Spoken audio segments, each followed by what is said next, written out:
बेट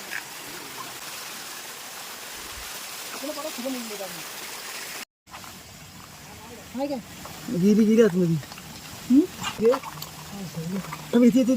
तू माझ्या नाही बाहेर येते किती भेटली आली आली आली भेटली घबराट इथं एकदम बाहेर होती ती. इथं बाहेर होती. इथं बाहेर होती. पकड मला भीती वाटते. हलव हलव सुन आहे हलव बसले त्या